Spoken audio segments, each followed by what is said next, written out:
Hello everyone, मैं Lavkush Upadhyay biology faculty at Dakshina स्वागत करता हूं आप सभी का दक्षिणा ई लर्निंग प्लेटफॉर्म पर। तो आज का जो हमारा टॉपिक है वो है FST 17। इससे पहले मेरा जो लास्ट लेक्चर था वो FST 16 था। FST 16 के 90 क्वेश्चंस के बारे में मैं डिस्कस कर चुका था।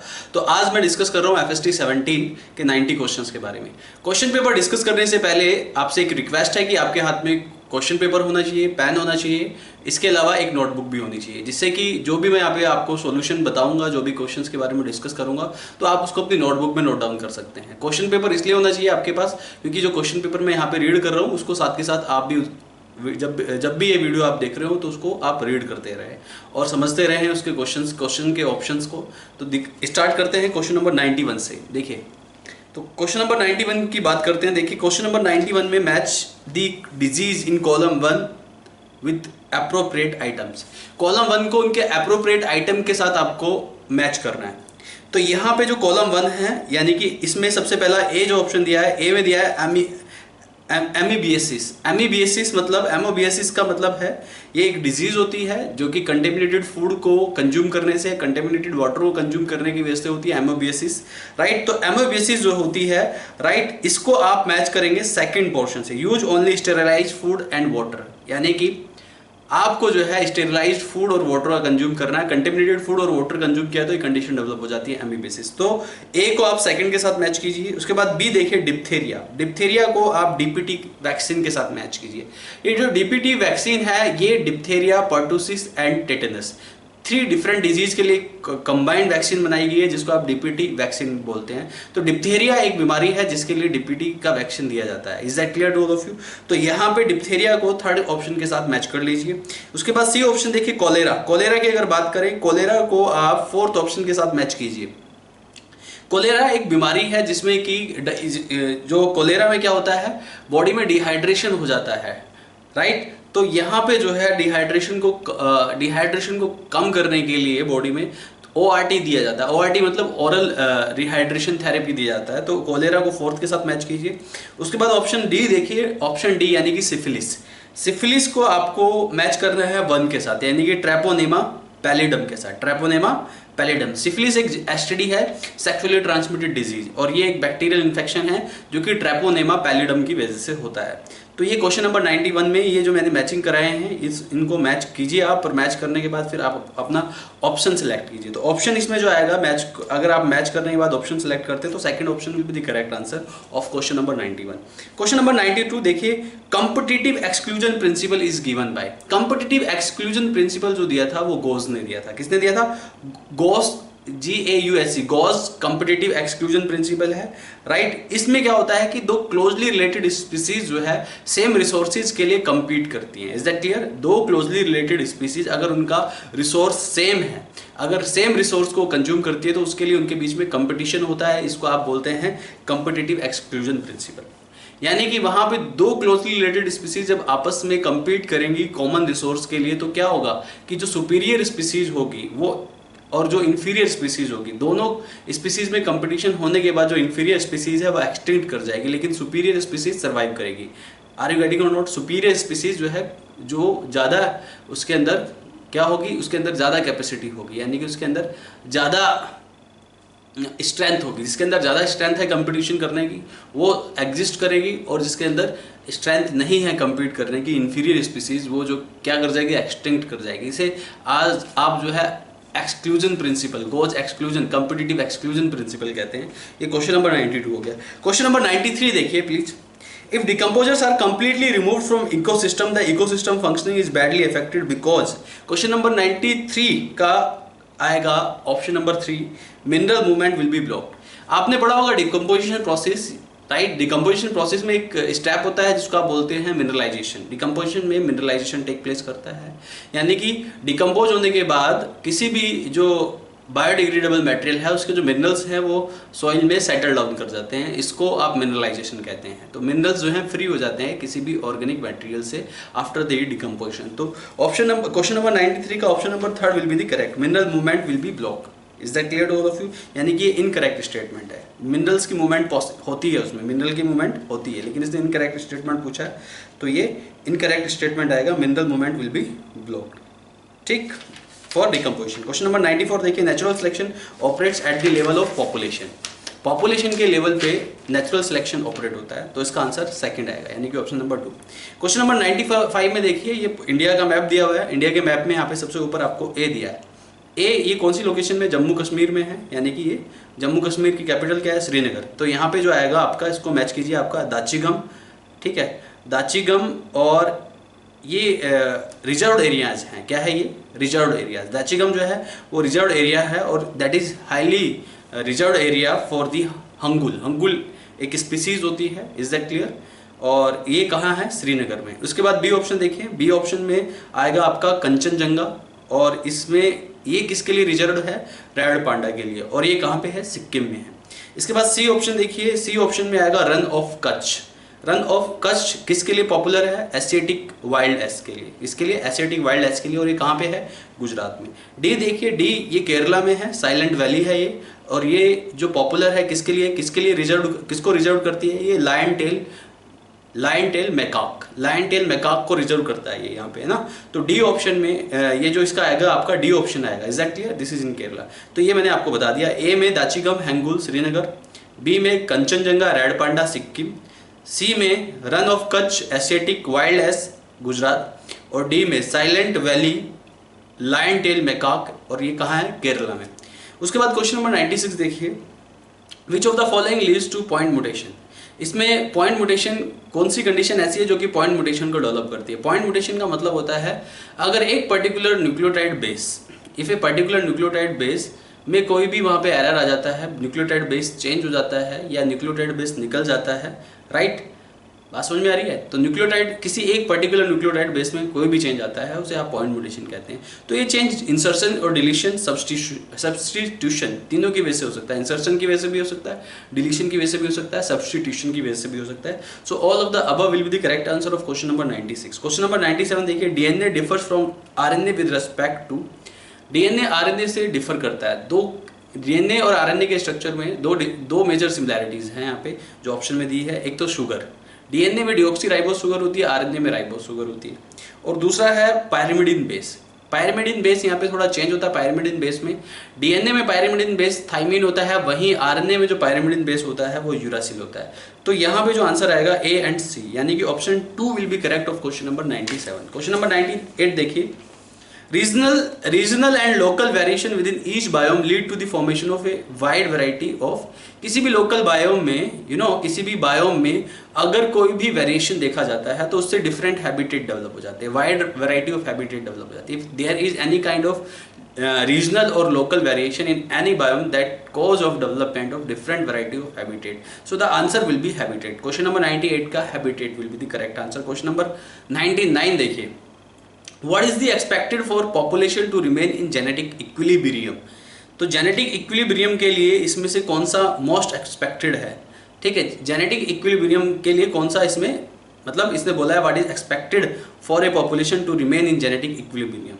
तो जेनेटिक इक्विलिब्रियम रिमेन कौन सी पॉपुलेशन, किस कंडीशन में पॉपुलेशन के अंदर रहेगा, तो इसका आंसर आएगा random mating. Random mating will be the correct answer of question number 99। Question number 100 जो है ये डायग्राम बेस्ड क्वेश्चन है, पूरा डायग्राम दिया हुआ है, ये एनसीईआरटी का है, ठीक है, ऑर्गेनिज्म एंड पॉपुलेशन चैप्टर का। तो इसमें आपको यहाँ पे A B C D E F ये इस तरीके से दिया हुआ है, तो इसको आपको मैच करना है। तो देखिए सबसे पहले हम ए की बात करते हैं। देखिए ए जो डायग्राम में दिया हुआ है आपका वो है ग्रासलैंड, और बी जो दिया है वो डेजर्ट दिया है, सी जो दिया है वो ट्रॉपिकल फॉरेस्ट दिया है, डी जो है वो क्या है, वो टैगा फॉरेस्ट है, डी टैगा फॉरेस्ट है, और ई जो है आर्कटिक एंड एल्पाइन टुंड्रा आएगा ई, वहीं एफ जो है वो टेम्परेट फॉरेस्ट आएगा। तो A B C D E F ये आपके मैच कर लीजिएगा। इसमें अगर आप मैच करते हैं तो क्वेश्चन नंबर 100 का option number 2 will be the most correct. Question number 101 देखिए, इसमें आपको कॉलम 1 को कॉलम 2 के साथ मैच करना है। तो कॉलम 1 में यहाँ पे सबसे पहले ए में दिया है रोसी। रोसी एक काव है जिसमें कि अल्फा लैक्टे एल्बुमिन नाम का प्रोटीन का लेवल ज़्यादा होता है, तो इसमें प्रोटीन एनरिच्ड मिल्क आएगा, यानी कि ए को आप सेकंड के साथ मैच कीजिए।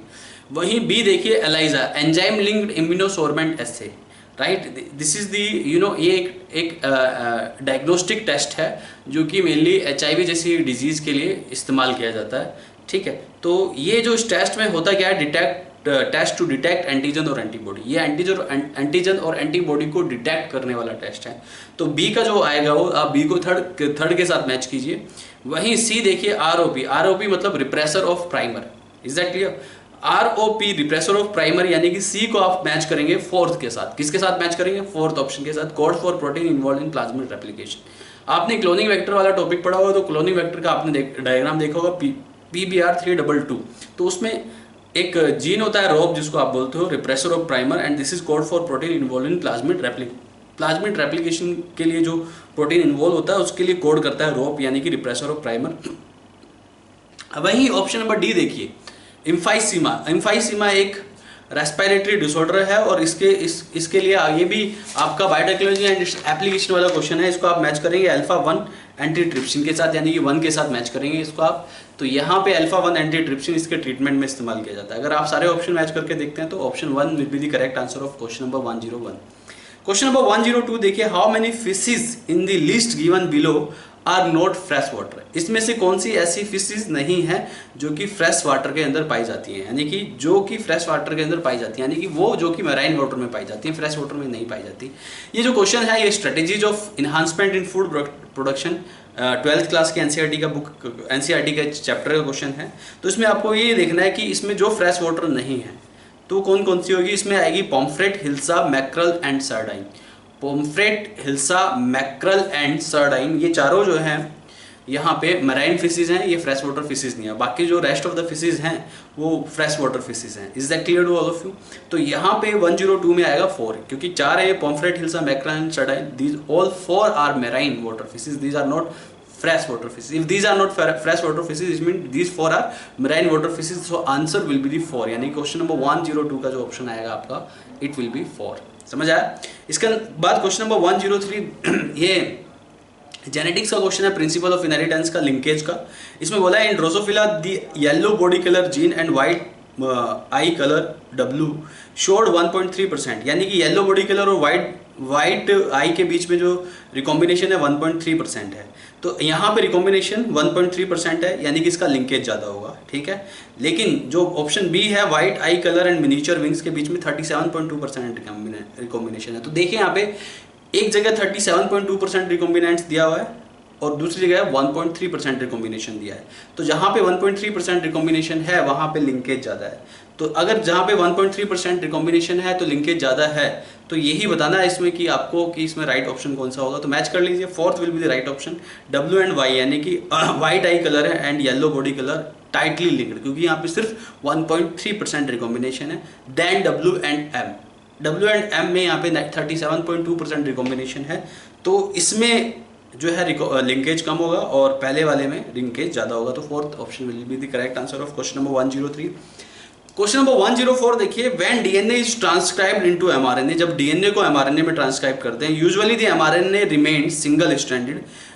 जनरली एमआरएनए जो है वो सिंगल स्ट्रैंडेड होता है, but in some cases a RNA can be made that in complementary to the mRNA, this is called. देखिए जनरली क्या होता है कि डीएनए से एमआरएनए बनता है, एमआरएनए सिंगल स्ट्रैंडेड होता है। अगर एमआरएनए सिंगल स्ट्रैंडेड होगा तभी वो आगे फर्दर एक्सप्रेस हो जाएगा in the form of protein. लेकिन यहाँ पे अगर एमआरएनए डबल स्ट्रैंडेड हो जाता है, ऐसे एमआरएनए को आप एंटीसेंस आरएनए बोलते हैं, और ये क्या करता है, ये ब्लॉक कर देता है जीन एक्सप्रेशन को। Single stranded mRNA gene expression करता है, लेकिन डबल स्ट्रैंडेड एमआरएनए को एंटीसेंस आरएनए कहते हैं, राइट। तो यहाँ पे ये जो है आपका क्या करेगा, ब्लॉक जीन एक्सप्रेशन। तो यहाँ पर आंसर जो आएगा आपका, पहले फिल इन द ब्लैंक्स में एंटीसेंस आरएनए, दूसरे में ब्लॉक जीन एक्सप्रेशन। 104 का 1 option will be the correct. Question number 105 देखिए, AIDS is caused by HIV among the following which one is not the mode of transmission of HIV. इसमें 4 option दिए हैं और ये बताया गया है कि इसमें से कौन सा एचआईवी के ट्रांसमिशन को, एचआईवी का ट्रांसमिशन कौन सा मोड ऐसा है जिसके थ्रू एचआईवी ट्रांसमिशन नहीं होता, और कौन सा मोड ऐसा है जिसके थ्रू एचआईवी ट्रांसमिशन हो जाता है। तो यहाँ पे 4 ऑप्शन दिए हैं। तो ट्रांसफ्यूजन ऑफ कंटेमिनेटेड ब्लड से एचआईवी हो जाता है, शेयरिंग द इन्फेक्टेड निडल्स, इससे भी एचआईवी हो जाता है, shaking hand with infected person, ये बिल्कुल जो है इनकरेक्ट है एचआईवी के बारे में।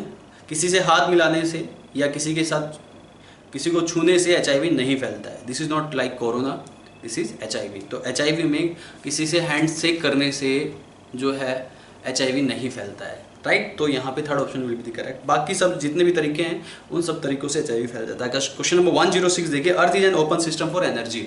अर्थ पे एनर्जी सप्लाई होती है, sun is the source of energy, ultimate source of energy on earth. Are you getting और नॉट? इसलिए अर्थ का जो कंप्लीट बायोस्फीयर है, तो बायोस्फीयर फंक्शनल तभी होगा जब वहाँ पे सोर्स ऑफ एनर्जी होगी। तो अर्थ पे यहाँ पे सोर्स ऑफ एनर्जी क्या है? अर्थ पे यहाँ पे sun is the source of energy, तो एनर्जी सप्लाई हो रही है अर्थ पे, तो earth is the open system for energy. Is that clear to all of you? Question number 107 देखिए, according Alexander von Humboldt, Alexander von Humboldt in the graph of species area relationship for area A, B, C। यहाँ पे graph दिया हुआ है और यहाँ पे आपको ग्राफ में 3 डिफरेंट स्लोप दी हुई है A, B, C। तो आपको ये बताना है कि सबसे ज़्यादा स्पीसीज रिचनेस किस में होगी, राइट। तो यहाँ पे 107 में देखिए, ये बिल्कुल ही दकियानुसी क्वेश्चन है, ठीक है। ये बिल्कुल कंफ्यूज करने के लिए आपको दिया हुआ है। यहाँ पे सबसे ज़्यादा स्पीसीज रिचनेस जिसकी स्लोप में सबसे ज़्यादा स्टीपनेस देखी जा रही है, सबसे ज़्यादा स्टीपर जो स्लोप होगी वो C की होगी भाई, ठीक है। तो यहाँ पे जो आएगा वो खाली सी आएगा आंसर, लेकिन यहाँ पे ऑप्शन में सी एंड सी दिया हुआ है, तो fourth option will be correct जिसमें खाली सी दिया है। तो सबसे ज़्यादा पूछा ना, तो एक ही होगा, सी ही होगा, है ना। तो ये ऑप्शन ऐसे बनाया हुआ है इसने, ए एंड बी। क्या मतलब है ए एंड बी बनाने का, है ना। ए बी सी ऐसे होना चाहिए, बट इसने A and B, C and A, C and B, C and C, तो सी एंड सी यानी कि सी और सी दोनों ही, मतलब एक ही है सी एंड सी ना, तो उसी में स्पीसीज रिचनेस ज़्यादा देखी जा रही है। तो क्वेश्चन नंबर 107 में fourth option will be the correct. Question number 108 देखिए, transfer of pollen grain from anther to stigma of another flower of the same plant. Another flower of same plant में जो ट्रांसफर ऑफ पोलन ग्रेन होते हैं from anther to stigma, this is called geitonogamy. Geitonogamy बोलते हैं इसको। NCERT का question है, sexual reproduction of flowering plant का। क्वेश्चन नंबर 109 देखिए, which disease caused by virus. इसमें जितने भी डिजीज है वो सारी बैक्टीरियल हैं, लेकिन एक डिजीज ऐसी है जो कि वायरस की वजह से होती है, वो है जेनाइटल वार्ट्स। इसमें सिर्फ जेनाइटल वार्ट्स जो है वो वायरल इन्फेक्शन है, और ये एसटीडी भी है, यानी कि सेक्सुअली ट्रांसमिटेड डिजीज है। ये जो बीमारी होती है जेनाइटल वार्ट्स, ये होती है एचपीवी यानी कि ह्यूमन पैपिलोमा वायरस। एक ह्यूमन पैपिलोमा वायरस होता है जिसकी वजह से जेनाइटल वार्ट्स की कंडीशन डेवलप हो जाती है। तो 109 का third option will be correct. Question number 110 देखिए, plants are killed in winter by frost. Frost की वजह से प्लांट्स किल हो जाते हैं, क्यों? क्योंकि इसमें जो ऑप्शन आएगा option number 1 will be the correct, because of desiccation and mechanical damages to the tissue. Tissue को मैकेनिकल डैमेज हो जाता है और डेसिकेशन हो जाता है टिश्यूज का, तो इस वजह से जो है plant will be killed in winter by frost. Is it clear to all of you? Question number 110 में 1 will be the correct answer. Question number 111 देखिए, in the function of lac operon in E. coli the lac genes ZYA are transcribed in the presence of lactose because इसका option third will be the correct. Third में क्या दिया? An isomer of lactose bind to the repressor protein. Isomer of lactose जिसको आप एलोलैक्टोज बोलते हैं, वो refresher protein के साथ बाइंड कर जाता है, इसलिए लैकोपेरोन में जो ZYA जो जीन है उनसे जो है एक्सप्रेशन होता है और 3 डिफरेंट एंजाइम प्रोड्यूस होते हैं, right, for lactose metabolism. Is that clear? तो क्वेश्चन नंबर 111 में third option will be the correct. Question number 112 देखिए, which of the following hormone control GnRH pulse frequency. GnRH pulse frequency को control कौन करता है? Testosterone करता है भाई, यानी कि इसमें third option will be the correct, testosterone. क्योंकि टेस्टोस्टेरोन का अगर लेवल बढ़ता है तो testosterone gives negative feedback. If testosterone will give the negative feedback, negative feedback किसको देता है? हाइपोथैलेमस को। तो हाइपोथैलेमस से क्या निकलता है? जीएनआरएच। तो जीएनआरएच के सिक्रीशन को कंट्रोल करता है excess level of testosterone, because testosterone की जैसे ही कॉन्सेंट्रेशन बढ़ेगी वैसे ही हाइपोथैलेमस को नेगेटिव फीडबैक मिलेगा और क्या होगा भाई? जीएनआरएच का लेवल घट जाएगा। Is that clear to all of you? और फिर बाकी के जो प्रोसेस है वो रुक जाएंगे। क्वेश्चन नंबर 113 देखिए, which of the following protocols did aim for reducing emission of chlorofluorocarbon into the atmosphere. ये इन्वायरमेंटल इश्यूज का क्वेश्चन है, राइट, 12th क्लास के एनसीईआरटी का, ठीक है। तो ये एनसीईआरटी में भी दिया हुआ है, मॉन्ट्रियल प्रोटोकॉल बोलते हैं इसको। मॉन्ट्रियल प्रोटोकॉल मैंने शायद FST 16 में भी बताया था, ये क्वेश्चन दोबारा से रिपीट हो गया। मॉन्ट्रियल प्रोटोकॉल का काम क्या होता है? क्लोरोफ्लोरोकार्बन का लेवल घटाने का काम होता है, राइट। इसका जो अल्टीमेट एम था वो था क्लोरोफ्लोरोकार्बन का जो लेवल है वो रिड्यूस करना है, जिससे कि ओजोन में होल ना हो, क्योंकि क्लोरोफ्लोरोकार्बन का लेवल बढ़ेगा तो क्या होगा? वो जो है ओजोन O3 के साथ रिएक्शन करेगा, जो ओजोन की लेयर बनी हुई है हमारे एटमॉस्फेयर के ऊपर, ट्रोपोस्फेयर में। तो क्या होगा भाई उसमें? तो उसको जो है वो मतलब क्लोरोफ्लोरोकार्बन से ओजोन का डिप्लीशन होता है, तो उसके डिप्लीशन को रोकने के लिए क्लोरोफ्लोरोकार्बन को रिड्यूस करना इस प्रोटोकॉल का अल्टीमेट एम है। तो मॉन्ट्रियल प्रोटोकॉल बोलते हैं इसको। क्वेश्चन नंबर 113 में A answer will be the correct. Question number 114 देखिए, if hybrids are made into the apomictic then what. अगर हाइब्रिड को एपोमिक्टिक बना दिया, हाइब्रिड सीड होता है, हाइब्रिड सीड को एपोमिक्टिक आपने बना दिया तो क्या होगा ये मैं आपको बता देता हूँ। हाइब्रिड जो सीड होता है क्या होता है कि अगर हाइब्रिड सीड में जो कैरेक्टर कंबाइन होते हैं वो नेक्स्ट जनरेशन में सेपरेट हो जाते हैं। क्योंकि वो सेक्सुअल रिप्रोडक्शन को शो कर रहा है। एपोमिक्सिस एक एसेक्सुअल रिप्रोडक्शन है। अगर करेक्टर को कंबाइन करा के उसको एपोमिक्सिस बना दिया, यानी कि एसेक्सुअल रिप्रोडक्शन को परफॉर्म, उसमें एसेक्सुअल रिप्रोडक्शन परफॉर्म होने लगा, तो करेक्टर जो है वो सेपरेट नहीं होंगे। तो करेक्टर के सेपरेशन को रोकने के लिए, क्योंकि हाइब्रिड में आपने जो भी करेक्टर कंबाइन किए हैं वो नेक्स्ट जनरेशन में सेपरेट हो जाते हैं, और हाइब्रिड सीड को बार बार डेवलप करना बड़ा ही एक्सपेंसिव हो जाता है, और such kind of seeds are very expensive for farmer. तो एक बार हाइब्रिड सीड को आप जो है क्या कीजिए, हाइब्रिड सीड को बनाइए, उसके बाद उसमें उसको एपोमिक्टिक में डेवलप कर दीजिए। ये रिसर्च एरिया है एक, यहाँ पे अभी काफ़ी सारे हाइब्रिड सीड्स पे रिसर्च चल रही है, ठीक है। तो ऐसे केस में क्या होगा कि एपोमिक्सिस हो जाएगा। अगर हाइब्रिड सीड्स का सेक्सुअल रिप्रोडक्शन होगा तो सेक्सुअल रिप्रोडक्शन में तो कैरेक्टर सेपरेट ही नहीं होते हैं भाई। तो ये इसका फायदा है। तो इसमें जो ऑप्शन आएगा क्वेश्चन नंबर 114 का third option will be the correct option. तो there is no segregation of characters in hybrid progeny. Hybrid progeny में करेक्टर्स का सेपरेशन नहीं होगा अगर ये एपोमिक्टिक होगा तो। Is that clear to all of you? Question number 115 देखिए, identify the correct match from column 1 with column 2। Column 1 को कॉलम 2 के साथ मिलाइए। Carbon monoxide it impairs respiration and it cause of death. भाई कार्बन मोनोऑक्साइड के बारे में आपको पता है, कार्बन मोनोऑक्साइड की जो बाइंडिंग एफिनिटी होती है 250 से 300 टाइम्स ज़्यादा होती है as compare to oxygen.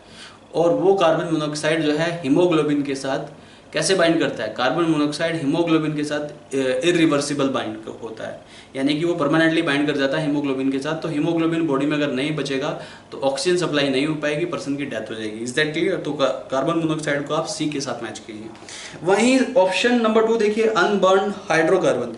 Unburn hydrocarbon की अगर बात करें, unburn hydrocarbon cause of cancer. Unburn hydrocarbon से कैंसर होता है, खासकर लंग्स कैंसर की सबसे ज़्यादा प्रॉब्लम होती है अनबर्न हाइड्रोकार्बन से। आर यू गेटिंग और नॉट? जैसे बेंजीन वगैरह है, इनसे लंग्स कैंसर के चांसेस बढ़ जाते हैं। इसके बाद इथाइलिन देखिए, इथाइलिन को मैच कीजिए किससे? आप डी से मैच कीजिए। Falling of leaves without particular season, right? बिना पर्टिकुलर सीजन के लीव्स फॉल डाउन हो जाती है just because of ethylene. Ethylene जो है फॉलिंग ऑफ लीव्स कराता है। नाइट्रोजन ऑक्साइड, इसको नाइट्रोजन ऑक्साइड को आप मैच कीजिए responsible for acid rain. Nitrogen oxide water vapour के साथ कंबाइन होकर नाइट्रिक एसिड बनाता है, और नाइट्रिक एसिड जो है जैसे ही बारिश होती है, बारिश के साथ जो है नाइट्रिक एसिड जो है रेनफॉल में आ जाता है, और जिसकी वजह से जो है एसिड रेन की प्रॉब्लम डेवलप होती है। Is that clear? इसमें सल्फर ऑक्साइड भी होता है, जब वो वाटर वेपर के साथ कंबाइंड होता है तो सल्फ्यूरिक एसिड भी बनता है, लेकिन नाइट्रिक एसिड भी बनता है। Is that clear? इसके बाद क्वेश्चन नंबर देखिए 116। तो यहाँ पे जो आंसर आएगा आपका 115 में, देखिए ये सारे मैच मैंने बता दिए, इसको आप मैच करके देखिए। तो option number 2 will be the correct of question number 115। Question number 116 देखिए भाई, अगर क्वेश्चन नंबर 116 की बात करें तो यहाँ पे 116 में आपको ए बी सी डी ये बताने हैं आपको। तो ए और बी दोनों कॉमन है, रेस्टिंगेशन एंजाइम है, ठीक है। सी जो है वो डीएनए लाइगेज है, डी जो है ट्रांसफॉर्मेशन है। तो मैच कर लीजिए 116 में 2 option will be the correct. NCERT का डायग्राम दिया हुआ है आपको यहाँ पे। क्वेश्चन नंबर 117 देखिए, the part of fallopian tube closer to the ovary is the funnel shaped called infundibulum. Funnel shape structure part of fallopian tube जो कि क्लोजर टू द ओवरी होता है। तो यहाँ पे 117 में 2 option will be the correct. Question number 118 देखिए, what is the ploidy of primary endosperm nucleus in Capsella. Capsella को आप टिपिकल एंजियोस्पर्म भी बोलते हैं, और यहाँ पे प्राइमरी एंडोस्पर्म का जो न्यूक्लियस का जो प्लॉइडी लेवल होगा वो क्या होगा? ट्रिप्लॉइड होगा भाई, है ना। डबल फर्टिलाइजेशन में सेंट्रल सेल के साथ, यानी कि जो पोलर न्यूक्लियाई है उसके साथ थर्ड न्यूक्लियस आके फ्यूज हो जाता है, तो पोलर एंडोस्पर्म न्यूक्लियाई बनता है, प्राइमरी एंडोस्पर्म न्यूक्लियाई बनता है जो कि ट्रिप्लॉइड होता है। और कैप्सुला एक टिपिकल एंजियोस्पर्म में है, तो टिपिकल एंजियोस्पर्म में कैरेक्टर देखा जाता है, तो यहाँ पे ट्रिप्लॉइड आएगा क्वेश्चन नंबर 118 में। क्वेश्चन नंबर देखिए 119। अगर क्वेश्चन नंबर 119 की बात करें तो ये एग्रोस जेल इलेक्ट्रोफोरोसिस वाला क्वेश्चन है भाई, ध्यान दीजिए, लिसन केयरफुली। और यहाँ पे आपको बताना है कि करेक्ट स्टेटमेंट आपको बतानी है, तो correct statement third will be the correct. यहाँ पे देखिए first, second and fourth incorrect है, लेकिन थर्ड स्टेटमेंट जो है वो करेक्ट है। लेन 2 and 4 show migration of digested set of DNA fragment, ठीक है। तो जो सेकंड, थर्ड और फोर्थ ये तीनों लेन आप देख रहे हैं, ये क्या शो करती है? शो करती है migration of digested set of DNA fragment. Is that clear? तो क्वेश्चन नंबर 119 का third option will be correct. Question number 120 देखिए, mango tree do not and can not grow in Canada and Germany because mango tree जो है grow नहीं करता है ना तो कनाडा में ना जर्मनी में। Why mango tree will not grow in Canada and Germany? क्योंकि मैंगो ट्री जो है वो स्टेनोथर्मल है। स्टेनोथर्मल का मतलब मैंगो ट्री को जो है एक नैरो रेंज ऑफ टेम्परेचर की रिक्वायरमेंट होती है, लेकिन कनाडा और जर्मनी जैसी कंट्री में वाइड रेंज ऑफ टेम्परेचर है। तो यूरीथर्मल नहीं है मैंगो ट्री, स्टेनोथर्मल है, यानी कि नैरो रेंज ऑफ टेम्परेचर को मैंगो ट्री फेस कर सकता है, लेकिन एक वाइड रेंज ऑफ टेम्परेचर को मैंगो ट्री फेस नहीं कर सकता है। Is that clear to all of you? तो समझ आया इसमें, तो mango tree is stenothermal, it will be the correct answer, यानी कि क्वेश्चन नंबर 120 का 2 will be the correct answer. Question number 121 देखिए, which of the following is correctly match, इसमें से बताना कि आपको करेक्टली मैच कौन सा है। तो करेक्टली मैच 121 में थर्ड है, क्योंकि ब्लड ग्रुप जो है more than 2 forms of gene, blood group की more than 2 forms of gene होती है, IA, IB and small I, इसको आप मल्टीपल एलेलिज्म भी कहते हैं, ये जेनेटिक्स का क्वेश्चन है। तो क्वेश्चन नंबर 121 में third option will be correct. Question number 122 देखिए, विच स्टेटमेंट आर करेक्ट, इसमें से कौन कौन सी स्टेटमेंट करेक्ट है, इसमें A और D करेक्ट आएंगे, B और C इनकरेक्ट है, राइट। तो A क्या है, ecology is a subject with studies the interaction among organism and between the organism with its physical environment. तो दिस इज इकोलॉजी क्या है, एक सब्जेक्ट है जिसमें कि आप स्टडी करते हैं about the interaction between the organism और ऑर्गेनिज्म का इंटरेक्शन विद फिजिकल एनवायरनमेंट। तो फिजिकल एनवायरनमेंट के साथ जो भी ऑर्गेनिज्म का इंटरेक्शन हो रहा है, उस इंटरेक्शन की आप स्टडी करते हैं, तो उसको इकोलॉजी कहते हैं। डी स्टेटमेंट भी सेम ही है, लेकिन उसकी लैंग्वेज को थोड़ा मॉडिफाई कर दिया इन्होंने। Ecology is a subject with studies the interaction between organism and its biotic and physical environment है। बायोटिक एनवायरनमेंट में यानी कि अगर एक ऑर्गेनिज्म दूसरे ऑर्गेनिज्म के साथ इंटरेक्ट करता है तो दूसरा ऑर्गेनिज्म एक उसका बायोटिक एनवायरनमेंट है। फिजिकल एनवायरनमेंट यानी कि फिजिकल सराउंडिंग के साथ जो है इंटरेक्ट करता है, तो फिजिकल सराउंडिंग। तो दोनों ऑप्शन सेम ही है, मतलब दोनों ऑप्शन का जो बस थोड़ा लैंग्वेज का डिफरेंस है, बाकी दोनों करेक्ट है, यानी कि A and D will be the correct option, यानी कि क्वेश्चन नंबर 122 में third option will be correct. Question number 123 देखिए, आइडेंटिफाई द इनकरेक्ट स्टेटमेंट, इसमें आपको इनकरेक्ट स्टेटमेंट आइडेंटिफाई करनी है। पहले जो फर्स्ट सेकंड थर्ड ये तीनों स्टेटमेंट बिल्कुल करेक्ट है, लेकिन फोर्थ स्टेटमेंट देखिए, evolution is not stochastic process, evolution एक स्टोकैस्टिक प्रोसेस नहीं है, ये बिल्कुल गलत स्टेटमेंट दिया है। Evolution is stochastic process, evolution एक स्टोकैस्टिक प्रोसेस है that connected to many possibility. Stochastic का मतलब होता है that is something that is connected to many possibility.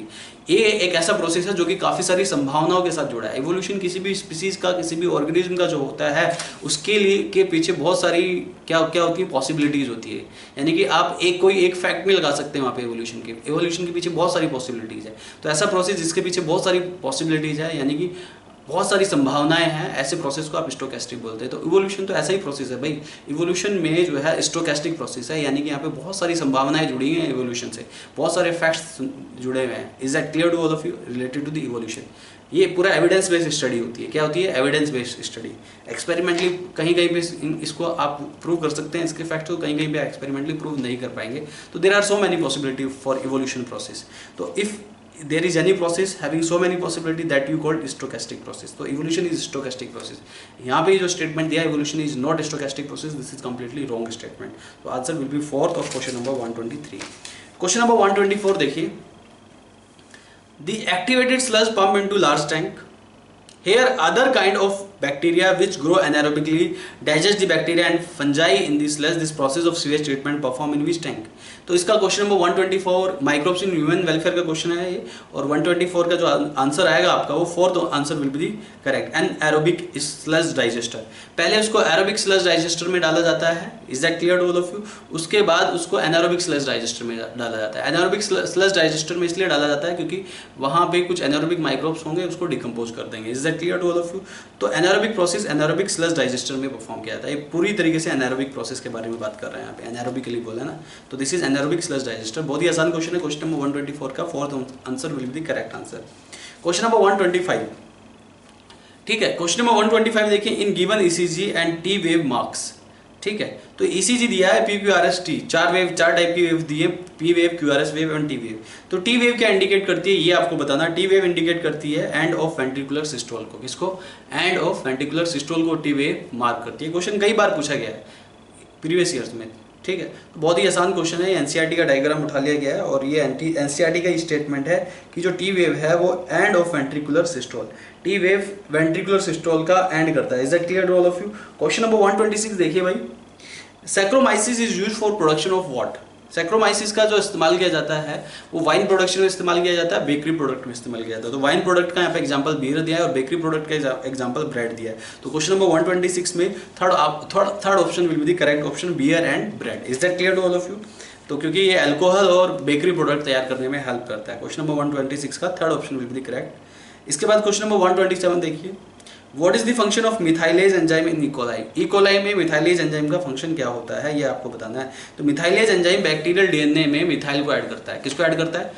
Methylase enzyme bacterial DNA में मिथाइल ग्रुप को ऐड करने का काम करता है।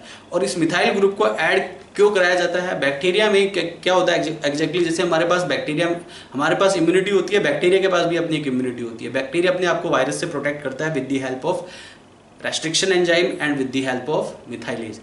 ठीक है, ये दो एंजाइम है, मिथाइलेज एंड रेस्ट्रिक्शन एंजाइम, जिसकी हेल्प से बैक्टीरिया अपने आप को वायरस से प्रोटेक्ट करता है। सपोज दैट कोई वायरस है, फॉर एग्जांपल बैक्टीरियोफेज वायरस है, बैक्टीरिया इन्फेक्टिंग वायरस है। अगर वो किसी बैक्टीरिया की बॉडी में एंटर करता है तो बैक्टीरिया क्या करता है? रेस्ट्रिक्शन एंजाइम बनाता है और वो रेस्ट्रिक्शन एंजाइम वायरल डीएनए को कट कर देता है, जिससे कि वायरस की ग्रोथ नहीं हो पाती है और अपने आप को प्रोटेक्ट कर लेता है। लेकिन वो रेस्ट्रिक्शन एंजाइम बैक्टीरियल डीएनए को भी कट कर सकता है। Is that clear all of you? भाई रेस्ट्रिक्शन एंजाइम जो है राइट, वो नहीं देखता, वो उसको नहीं पता होता, वो डिफरेंस नहीं लगा सकता, वो ये नहीं, रेस्ट्रिक्शन एंजाइम का कोई एक स्पेसिफिसिटी, वैसे तो रेस्ट्रिक्शन एंजाइम की स्पेसिफिसिटी होती है, लेकिन वो डीएनए के न्यूक्लियोटाइड सीक्वेंस की स्पेसिफिसिटी होती है, डीएनए के लिए स्पेसिफिसिटी नहीं होती है, क्योंकि डीएनए में न्यूक्लियोटाइड्स की सीक्वेंस किसी में भी कॉमन आ सकती है। बैक्टीरिया डीएनए में भी वो न्यूक्लियोटाइड सीक्वेंस हो सकती है, वायरल डीएनए में वो न्यूक्लियोटाइड सीक्वेंस होती है। तो बैक्टीरिया जो है रेस्ट्रिक्शन एंजाइम बनाते हैं वायरल डीएनए को कट करने के लिए, लेकिन वो रेस्ट्रिक्शन एंजाइम बैक्टीरियल डीएनए को भी कट कर सकता है। Is that clear? Bacteria restriction enzyme बनाते हैं वायरल डीएनए को कट करने के लिए, but the same restriction enzyme can also cut the bacterial DNA also. तो बैक्टीरियल डीएनए को कट करने से बचाने के लिए बैक्टीरिया के पास एक प्रोटेक्टिव मैकेनिज्म होता है, वो मिथाइलेज एंजाइम जो है मिथाइल ग्रुप को ऐड करा देता है। मिथाइल ग्रुप जो है रेस्ट्रिक्शन साइट को मास्क कर देता है, रेस्ट्रिक्शन साइट को रेस्ट्रिक्शन एंजाइम कट करता है। तो मिथाइल जो ग्रुप है वो रेस्ट्रिक्शन साइट को मास्क कर देता है, जिसकी वजह से रेस्ट्रिक्शन एंजाइम जो है वहाँ पे बैक्टीरियल डीएनए को कट नहीं करता और वायरल डीएनए को कट करता है। तो वो एक वेल एफिशिएंट सिस्टम डेवलप हो जाता है just because of two enzyme to protect from bacteriophage, methylase and restriction enzyme. तो यहाँ पे क्वेश्चन नंबर 127 में methyl second option will be the correct, यानी कि मिथाइलेज का काम क्या है? Added methyl group to the bacterial DNA. ये मिथाइल ग्रुप को बैक्टीरियल डीएनए के साथ ऐड कर रहा है, काम करता है। क्वेश्चन नंबर 128 देखिए, which one of the following is not use to increase soil fertility. इसमें से कौन सा ऐसा है जो कि सॉइल फर्टिलिटी को नहीं बढ़ाता है? ठीक है, यहाँ पे आपका जो आंसर आएगा, one answer will be the correct, Bacillus thuringiensis. Bacillus thuringiensis यानी कि बीटी जो बैक्टीरिया है, बेसिलस थ्रिनजेनेसिस, ये जो है क्या करता है? ये ये पेस्टिसाइड है, यानी कि पेस्ट को, इंसेक्ट्स को, पेस्ट को किल करने का काम करता है। तो इंसेक्टिसाइड्स एक बैक्टीरिया है, ये फर्टिलिटी में इसका कोई रोल नहीं होता है, यानी कि ये फर्टिलिटी में कोई रोल नहीं होता। बाकी जो ऑप्शन दिए वो नाइट्रोजन फिक्सेशन वगैरह को बढ़ाते हैं, तो इसलिए वो फर्टिलिटी में हेल्प करते हैं, लेकिन बीटी फर्टिलिटी में हेल्प नहीं करता। तो क्वेश्चन नंबर 128 में option 1 will be the correct. Question number 129 देखिए, the first mammal were like a श्रू, वर लाइक ए श्रू लाइक मैमल्स थे पहले, जब मैमल्स का एवोल्यूशन हुआ, ठीक है, तो मैमल्स के एवोल्यूशन के टाइम पे जो पहला मैमल था वो श्रू लाइक था। ये एनसीईआरटी का स्टेटमेंट है। क्वेश्चन नंबर 129 में first option will be the correct. Question number 130 देखिए, which disease is completely curable if detected early and treated properly. तो इसमें देखिए, हेपेटाइटिस बी को आप परमानेंटली क्योर नहीं कर सकते, एड्स को परमानेंटली क्योर नहीं कर सकते, जेनाइटल हार्प्स को आप परमानेंटली क्योर नहीं कर सकते, तीनों के तीनों वायरल इन्फेक्शन है। लेकिन जो गोनोरिया है, सेकंड ऑप्शन देखिए, गोनोरिया इज बैक्टीरियल इन्फेक्शन, इसको अगर अर्लियर स्टेज में डिटेक्ट कर लिया जाए तो इसको पूरी तरीके से क्योर किया जा सकता है। Is that clear to all of you? तो क्वेश्चन नंबर 130 का second option will be the correct. Question number 131 देखिए, चूज द करेक्ट इक्वेशन।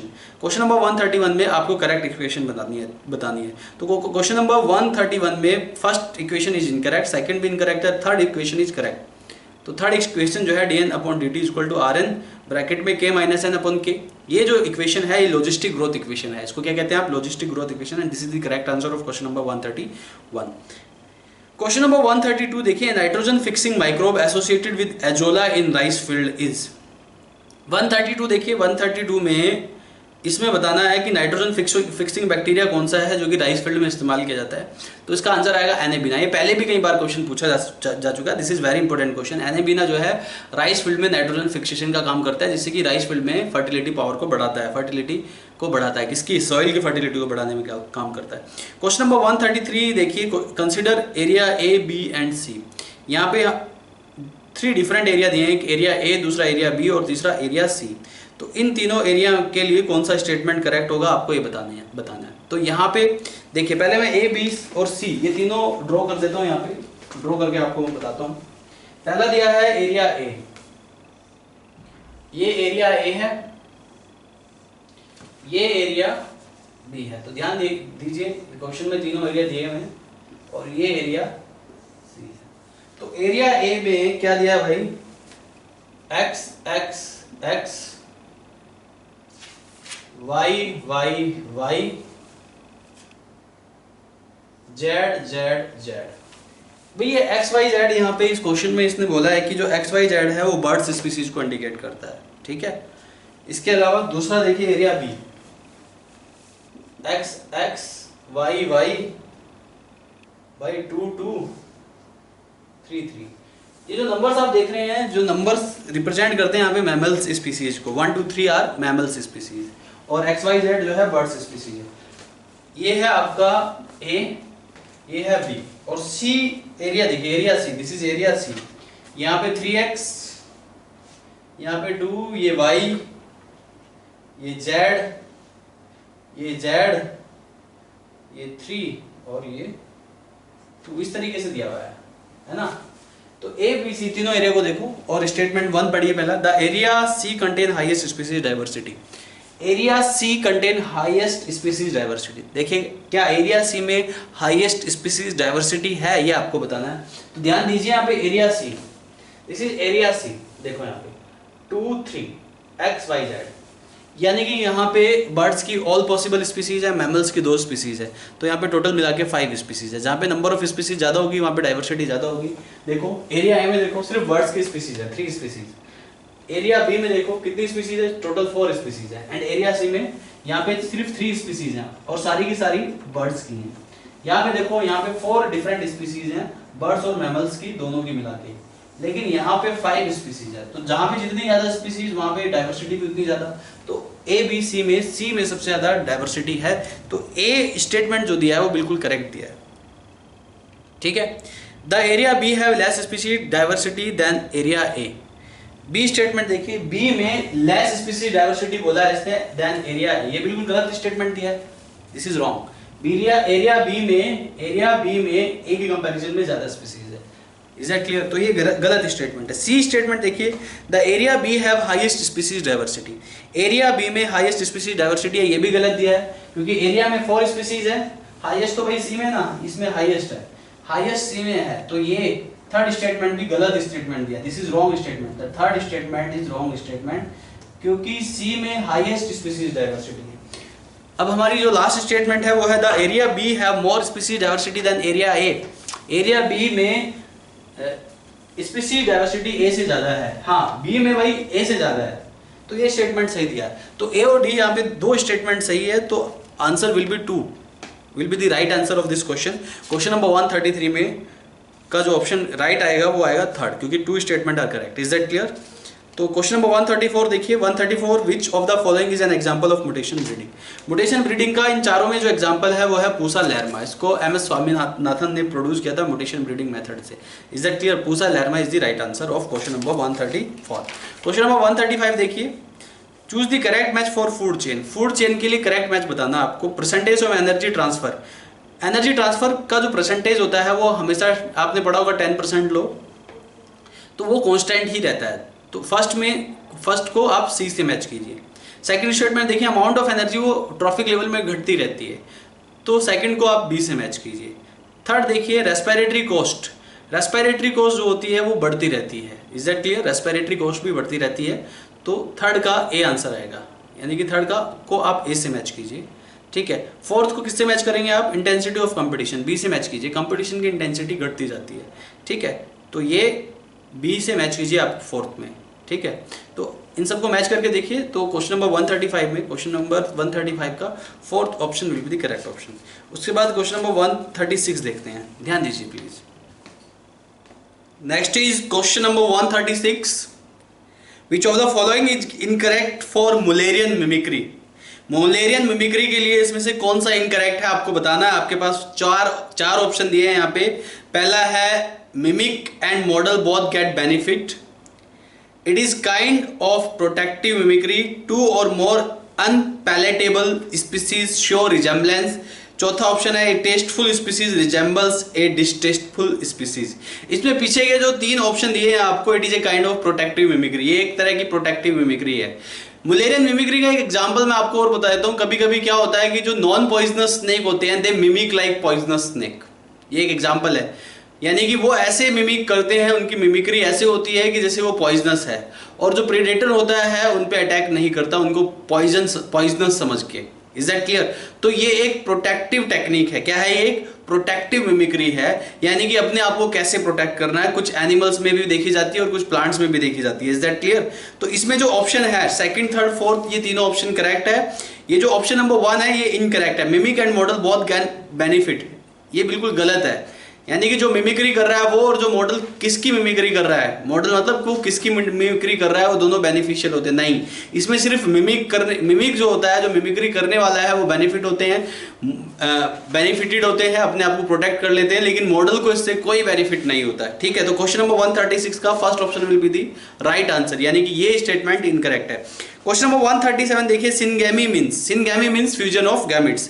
बहुत ही आसान क्वेश्चन है, तो fourth option will be correct. Question number 138, which of the following ecosystem is man made ecosystem? इसमें से कौन सा इकोसिस्टम मैन मेड इकोसिस्टम है? तो याद रहे aquarium is man made ecosystem. बाकी जो वेटलैंड, एस्ट्री और रिवर, ये सब नेचुरल इकोसिस्टम होते हैं। क्वेश्चन नंबर 139 देखिए, तो 138 का option number third will be the correct. Question number 139 देखिए, number of nodes and internode on thalamus are respectively. Thalamus में नोड होंगी 4 नोड से 4 वर्ल्स अटैच होते हैं। कैलिक्स, कोरोला, गाइनोसियम, एंड्रोसियम, ये 4 वर्ड होते हैं, तो 4 नोड से अटैच होंगे, और इनके बीच में जो स्पेस होगा, नोड के बीच का जो एरिया होता है उसको इंटरनोड कहते हैं। तो 4 नोड्स के बीच का जो एरिया होगा उसको आप क्या कहेंगे? इंटरनोड। और कितने होंगे वो? 3। तो यहाँ पे जो नोड आएंगे 4 और इंटरनोड आएंगे 3। क्वेश्चन नंबर 139 का third option will be the correct. Question number 140 देखिए, a thalidomide drug was prescribed during the pregnancy to ease morning sickness, but it may erode the placenta and on reaching into fetus may cause deformity in fetus. Which of the following abnormality mainly occurs? 1970 के decade में एक drug का इस्तेमाल किया जाता था जिसका नाम था थैलिडोमाइड। खासकर यूरोपियन कंट्री में इस ड्रग्स का काफ़ी ज़्यादा इस्तेमाल किया गया। ये इस ड्रग जो इस्तेमाल किया जाता था फॉर दी प्रेग्नेंट फीमेल, जो एक प्रेग्नेंट लेडी होती थी वो इस ड्रग का इस्तेमाल करती थी। लेकिन इस ड्रग का इस्तेमाल किस प्रॉब्लम के लिए किया जाता था? इस ड्रग का इस्तेमाल किया जाता था मॉर्निंग सिकनेस। प्रेग्नेंट लेडी में morning sickness and nausea, feeling of nausea, vomiting जैसी प्रॉब्लम्स जो है आम बात है। इन सब प्रॉब्लम्स को खत्म करने के लिए थैलिडोमाइड ड्रग्स का इस्तेमाल करती थी एक प्रेग्नेंट लेडी। लेकिन इस थैलिडोमाइड ड्रग्स का जो है क्या होने लगा, ये थैलिडोमाइड ड्रग्स ने एक टेरेटोजेंस की तरह काम किया। टेरेटोजेंस मतलब ऐसे एजेंट्स जो कि एम्ब्रियो में मालफॉर्मेशन को इंड्यूस करते हैं। तो यूरोपियन कंट्रीज में 1970 के डिकेड में इस ड्रग का इस्तेमाल किया, और जिसकी वजह से जो है क्या हुआ, एम्ब्रियो का जो डेवलपमेंट है, एम्ब्रियो के में जो डिफरेंट बॉडी ऑर्गन्स है उनके मालफॉर्मेशन होने स्टार्ट हो गए। और इसका एक इफेक्ट था जिसको आप कहते हैं फोकोमीलिया। फोकोमीलिया का मतलब होता है कि malformation of legs and malformation of arms. तो यहाँ पे थैलिडोमाइड ड्रग्स की वजह से फोकोमीलिया होता है, तो 1 will be the correct answer, यानी कि malformation of arms and malformation of legs. Question number 141 देखिए, which of the following drug is not opioid drug? इसमें से कौन सी ओपॉइड ड्रग नहीं है, ये आपको बताना है। स्मैक, हीरोइन एंड मॉर्फिन, ये तीनों ही ओपॉइड ड्रग है। एनसीईआरटी का क्वेश्चन है ये, ठीक है। स्मैक, हीरोइन और मॉर्फिन ये तीनों ही ओपॉइड ड्रग है। हशीश जो होती है, हशीश जो एक ड्रग है, ये कैनेबिनोइड ड्रग्स होती है। ये एनसीईआरटी का एग्जांपल है। तो answer will B third answer will be the correct of question number 141। Question number 142 देखिए भाई, find out the correct match from the following match. आपको जो है करेक्ट मैच फाइंड आउट करना है। फर्स्ट वाला जो है वो बिल्कुल गलत है। क्राइडू चैट सिंड्रोम 3rd क्रोमोसोम के डिलीशन से नहीं होता, 5th क्रोमोसोम के डिलीशन से होता है, तो ये गलत स्टेटमेंट है। सेकंड स्टेटमेंट देखिए, CML यानी कि chronic myeloid leukaemia, reciprocal translocation between 22 and 9th chromosome, ये बिल्कुल सही स्टेटमेंट है। और जो तीसरा स्टेटमेंट है वो भी गलत है। सिकल सेल एनीमिया जो होता है पॉइंट म्यूटेशन की वजह से होता है, X क्रोमोसोम की वजह से उसका कोई डिफेक्ट नहीं होता। Is that clear? तो यहाँ पे option second will be correct, यानी कि यहाँ पे 142 का second option will be the right answer. Question number 143 देखिए, 143 में बोला है full form of IUCN। IUCN की फुल फॉर्म क्या है, ये आप बचपन से पढ़ते आ रहे हैं। 6th क्लास में पहली बार IUCN की फुल फॉर्म पढ़ी थी मैंने, आपने भी 6th क्लास में ही पढ़ी होगी उम्मीद करता हूँ, ठीक है। तो IUCN की फुल फॉर्म क्या है? इंडियन यूनियन फॉर कंजर्वेशन, नहीं ये बिल्कुल गलत है, इंडियन यूनियन नहीं होगा। International union for conservation of nature and natural resources, ठीक है, तो यहाँ पे जो आपका ऑप्शन आएगा option 1 will be the correct answer, international union for conservation of nature and natural resources. Question number 144 देखिए, form are concern with, form की जो फुल फॉर्म है वो है friends of Arcata marsh. Arcata एक टाउन है California में, तो वहां के लोगों ने एक वेस्ट वाटर मैनेजमेंट डेवलप किया, इंटीग्रेटेड वेस्ट वाटर मैनेजमेंट। ये आपका एनसीईआरटी का क्वेश्चन है। तो उन्होंने एक इंटीग्रेटेड वेस्ट वाटर ट्रीटमेंट को डेवलप किया, राइट, और उनके ग्रुप को कहा जाने लगा फॉर्म। फॉर्म मतलब friends of Arcata marsh, friends of Arcata marsh. Arcata एक टाउन है कैलिफोर्निया में। कैलिफोर्निया कहाँ है? यूएसए में, अमेरिका में है जी, ठीक है। तो क्वेश्चन नंबर 144 का आंसर आएगा सेकंड, यानी कि it was performed for the integrated waste water treatment. ये एक इंटीग्रेटेड वेस्ट वाटर ट्रीटमेंट था। क्वेश्चन नंबर 145 देखिए, during sewage treatment anaerobic sludge digestion is performed and as a result biogas is produced. Biogas कौन सी होती है? Biogas, biogas होती है मीथेन। कौन सी होती है जी? मीथेन होती है बायोगैस, जिसको आप CH4 बोलते हो। तो यहाँ पे बायोगैस के साथ कुछ अदर गैस भी निकलती है, जैसे कार्बन डाइऑक्साइड एंड H2S। तो यहाँ पे क्वेश्चन नंबर 144 में fourth option will be the correct, CO2, CH4 and H2S। ये तीनों राइट आंसर है। एनारोबिक स्लज में इन तीनों गैस का भी फॉर्मेशन प्रोडक्शन होता है। तो 145 का option number 4 will be the correct. Question number 146 देखिए, select the correct statement regarding the specific disorder of muscular और स्केलेटल सिस्टम।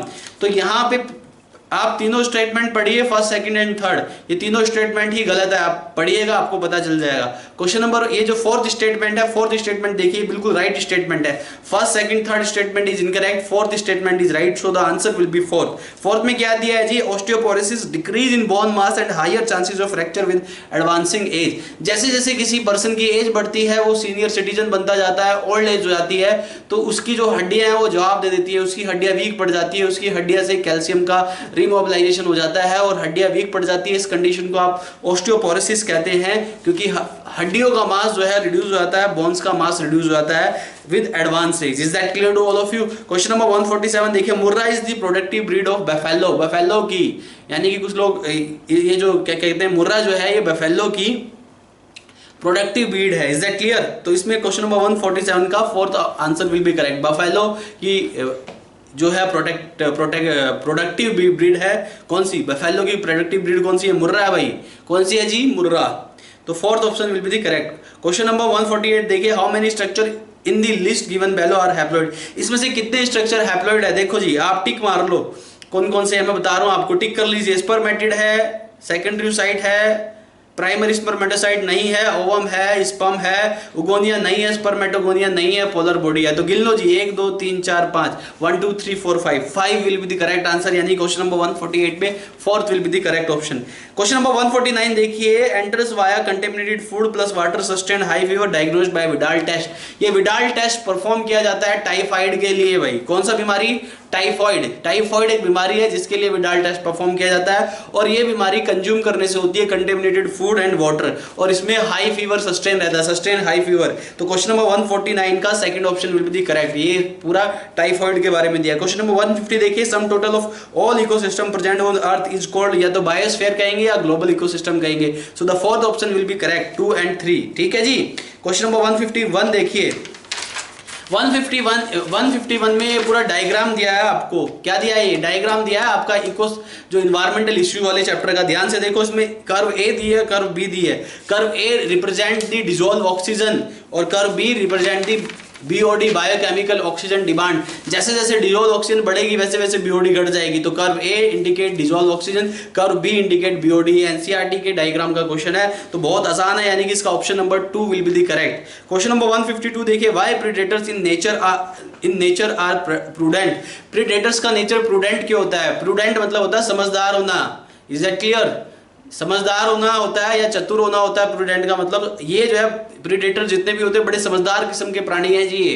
ये इतने समझदार किस्म के प्राणी हैं कि ये जो है फीड करते हैं प्रे पे, अपने शिकार को खाते हैं, लेकिन वो उसका ओवर एक्सप्लोटेशन नहीं करते। सोचो, अगर वो अपने प्रे को फीड कर रहा है तो प्रे को फीड करेगा भाई, और वो अगर उसको ज्यादा खा जाएगा, उसका ओवर एक्सप्लोटेशन हो जाएगा, तो प्रे की आबादी तो खत्म हो जाएगी जल्दी। अगर प्रे की आबादी जल्दी खत्म हो गई तो प्रेडेटर जो है वो खतरे में पड़ जाएगा, क्योंकि उसके लिए फूड रिसोर्सेज अवेलेबल नहीं होंगे। तो जो प्रेडेटर्स होते हैं बड़े ही एडवांस माइंड वाले होते हैं इस मामले में, कि वो जो है प्रे को एक लिमिटेड मैनर में कंज्यूम करते हैं। Is that clear to all of you? इसके बाद क्वेश्चन नंबर, तो यहाँ पे 152 का जो फोर्थ ऑप्शन होगा वो will be fourth option will be correct question number 152 में। फोर्थ में क्या दिया? Predator is too efficient but never over exploit its prey. वो इतना एफिशिएंट है कि वो प्रे को कंज्यूम कर सकता है लेकिन वो ओवर एक्सप्लॉइट नहीं करता है। Is that clear to all of you? Question number 153 देखिए, Which of the following is not true regarding the use of transgenic animal? इसमें से कौन सा ट्रांसजेनिक एनिमल के लिए इस्तेमाल नहीं होता? पहला स्टेटमेंट सही है, सेकंड स्टेटमेंट भी सही है, तीनों ये चारों के चारों एनसीईआरटी के स्टेटमेंट है। फोर्थ स्टेटमेंट देखिए ये गलत है जी। क्यों? देखो मैं बता रहा हूँ, toxicity testing in such animals is possible but it takes much time. Toxicity testing जो है पॉसिबल है एनिमल में, जो ट्रांसजेनिक एनिमल में टॉक्सिसिटी टेस्टिंग पॉसिबल है, तो सही बात है, लेकिन इसने बोला कि इट टेक्स मच टाइम, नहीं it take less time. Transgenic animal less time लेता है टेस्टिंग के लिए। अगर ट्रांसजेनिक एनिमल टेस्टिंग के लिए लेस टाइम ले रहा है तो स्टेटमेंट गलत हो गया ना भाई, लेस टाइम लेता है, इसको सही कीजिएगा। Fourth option will be the right answer. Question number 154 देखिए, which is the most common mechanism of genetic variation in the population of sexually reproducing organism? This is genetic recombination. Genetic recombination की वजह से variation होता है। Variation के और भी बहुत सारे रीजन है लेकिन इसने मोस्ट कॉमन की बात की है, तो मोस्ट कॉमन के लिए gene recombination will be the appropriate answer of question number 154। यानी कि क्वेश्चन नंबर 154 का fourth option will be the correct. Question number 155 देखिए, in which device the exhaust is passed through a spray of water or lime for removal of gases as well as particles? इसका answer आएगा scrubber. Scrubber जो है ये भी NCERT का जो है क्वेश्चन है। यहाँ पे स्क्रबर का डायग्राम भी दिया है इन्वायरमेंटल इश्यूज में, तो यहाँ पे scrubber will be the right answer. Scrubber में जो है वाटर और लाइम पास किया जाता है, स्प्रे पास किया जाता है टू रिमूव दी गैसेज और पार्टिकल्स को रिमूव करने के लिए। Is that clear? तो 155 का second option will be the correct answer. Question number 156 देखिए, select the incorrect statement for Gregor Mendel. Gregor John Mendel ने एक्सपेरिमेंट परफॉर्म किया। इसमें देखिए आपके पास 4 स्टेटमेंट दिए, first statement, second statement and fourth statement are correct statement, लेकिन जो स्टेटमेंट नंबर 3 है इसको ध्यान से देखिए, his experiment had a small sampling size. ये बिल्कुल गलत है। इसके एक्सपेरिमेंट में इसने लार्ज सैम्पलिंग साइज लिए, लार्ज सैम्पलिंग साइज की वजह से मेंडल सक्सेस हुआ अपने एक्सपेरिमेंट में, नहीं तो सक्सेस नहीं हो पाता। तो option fourth will be the right answer of this question. ये स्टेटमेंट बिल्कुल गलत है। यहाँ पे लार्ज सैम्पलिंग होगा तब ये स्टेटमेंट जो है मतलब सही होगा, करेक्ट स्टेटमेंट होगा, बट इसने इनकरेक्ट पूछा है तो third option will be the right answer of question number 156। Question number 157 देखिए भाई, when we are looking at star into a clear night sky we are actually peeping into past above sentence indicates that. NCERT की as it is line है evolution chapter की। Are you getting और not? तो ये stars को जब आप देखते हैं आकाश में, यानी कि रात के टाइम देखना है, रात के टाइम नजर आते हैं स्टार, दिन में स्टार कभी नजर नहीं आते, ध्यान रखना इस बात को, ठीक है। तो यहाँ पे अगर जब आप स्टार की तरफ ऑब्जर्वेशन करते हैं तो आपको स्टार्स पिंपिंग करते हुए दिखाई देते हैं, चमकते हुए नजर आते हैं, टिमटिमाते हुए नजर आते हैं। Is that clear? टिमटिमाना का मतलब यह है कि वो जो टिमटिमाता हुआ आपने स्टार को देखा है, उस टिमटिमाती हुई लाइट आपकी आंखों तक आने में उसने पता कितना डिस्टेंस ट्रेवल किया है? उसने मिलियन ईयर्स का डिस्टेंस ट्रेवल किया है। इट इंडिकेट्स कि अर्थ और स्टार्स के बीच में जो है डिस्टेंस इतना ज्यादा है कि उसको मिलियन ईयर्स लग जाते हैं आपको देखने के लिए। आर यू गेटिंग और नॉट? समझ आया या नहीं आया? तो यहाँ पे second option will be the right answer of this question, question number 157। Question number 158 देखिए, developmental history of a species is also known as phylogeny. Phylogeny कहते हैं evolutionary history of an organism, और developmental history of an organism इसको phylogeny कहा जाता है। इसको क्या कहा जाता है जी? फाइलोजेनी। 158 का option 2 will be the correct answer. Question number 159 पे आ जाइए। टेप्टम इज व्हाट? टेप्टम जो है आपने पढ़ा होगा स्ट्रक्चर ऑफ एंथर, एंथर का इंटरनल स्ट्रक्चर या स्ट्रक्चर ऑफ माइक्रोस्पोरेंजिया में पढ़ा होगा। टेप्टम इनर मोस्ट लेयर है। This is the inner nutritive layer that degenerates at maturity of anther. ये इनर मोस्ट लेयर है, न्यूट्रिटिव लेयर है, डिजनरेट हो जाती है एंथर की मैच्योरिटी के टाइम पे। क्या समझे? समझ आया या नहीं आया? टेप्टम न्यूट्रिटिव लेयर और एंथर की मैच्योरिटी के टाइम पे डीजनरेट हो जाती है, क्योंकि उसने नरिशमेंट दे दिया तो अब उसका कोई काम नहीं है जी, डीजनरेट होगी। तो option 1 will be the correct answer of question number 159। Question number 160 देखिए, द एक्रोसोम ऑफ स्पर्म। पहला स्टेटमेंट पढ़िए, is filled with enzymes that help in fertilization. बिल्कुल सही स्टेटमेंट है जी। Is derived from Golgi apparatus. ये भी बिल्कुल सही स्टेटमेंट है जी। यानी कि option third will be the correct. First and second दोनों ये स्टेटमेंट सही है। ये इसके पास ऐसे एंजाइम होते हैं जो फर्टिलाइजेशन में हेल्प करता है, और एक्रोसोम किससे डेवलप होता है जी? गोल्जी बॉडीज से, गोल्जी एपरेटस से डेवलप होता है जी। 160 का आंसर क्या आया? 160 का third option will be the correct answer. वो क्वेश्चन नंबर 161 पे आ जाइए अब। 161 in adventive embryo embryos develop from nucleus और इंटीग्यूमेंट। एडवेंटिव एम्ब्रियोनी का मतलब होता है कि जो ओव्यूल की सेल्स होती है बिहेव लाइक जाइगोट। ध्यान से सुनिएगा मेरी स्टेटमेंट को, ओव्यूल की सेल बिहेव लाइक जाइगोट। सारी सेल, नॉट सारी मतलब कोई कोई सेल, राइट, या काफी सारी cell, is that clear. Ovule की सेल जब जाइगोट की तरह बिहेव करती है तो ओव्यूल की सेल डायरेक्टली एम्ब्रियो में डेवलप हो जाती है, इसको एडवेंटिव एम्ब्रियोनी कहते हैं। लेकिन वो सेल्स या तो न्यूक्लियस की सेल्स होंगी या फिर इंटीग्यूमेंट की सेल्स होंगी। तो 161 का third option will be the correct answer. Question number 162 पे आ जाइए भाई। Which of the following pair is not matched correctly, इसमें से कौन सा पेयर करेक्टली मैच्ड नहीं है। So third option will be the correct answer. First is correct, super female is correct, लेकिन इनकरेक्ट स्टेटमेंट पूछा है तो third will be the correct answer. Super male में 44 ऑटोसोम्स होते हैं, यहाँ पे 42 दिया है, गलत है जी।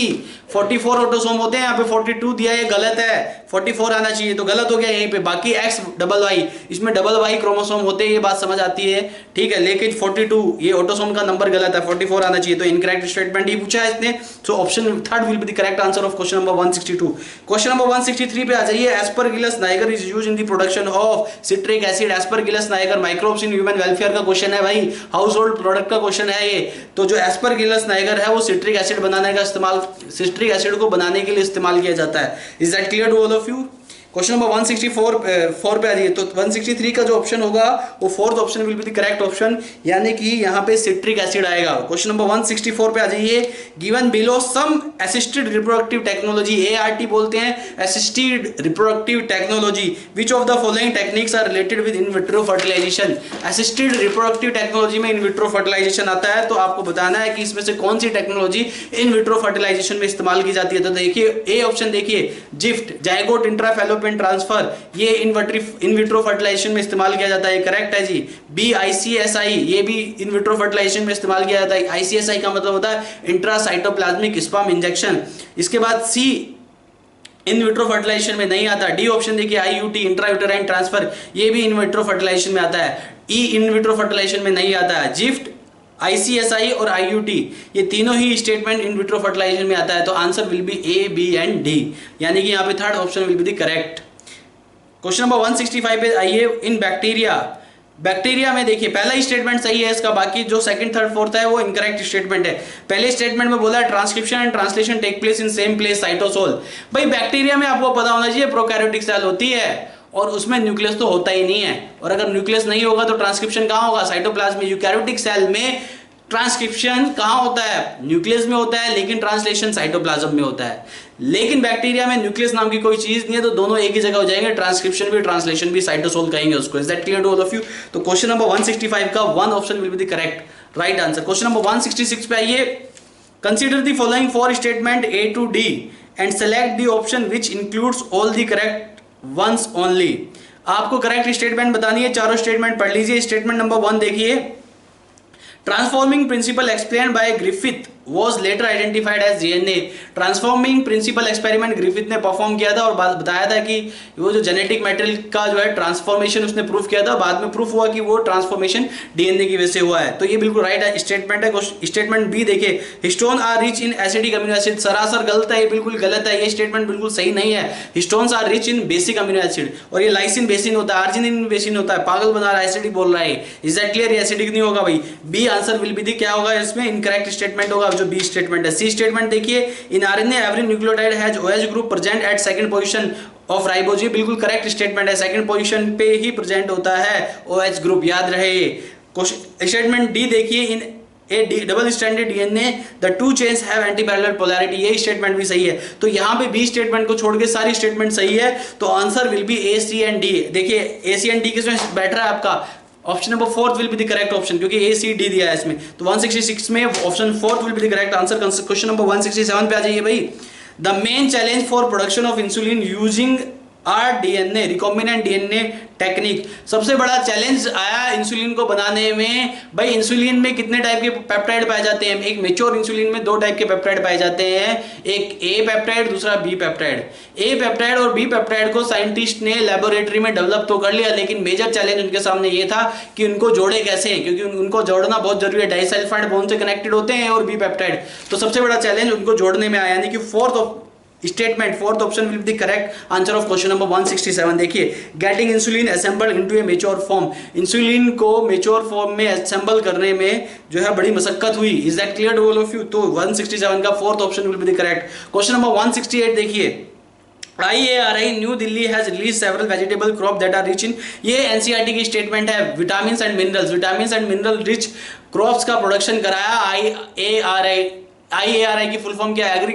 Indian agriculture research institute. कहाँ है ये? दिल्ली में है जी। तो यहाँ पे 168 का first option will be the correct answer. Question number 169 पे आइए, ध्यान दीजिए, लिसन केयरफुली।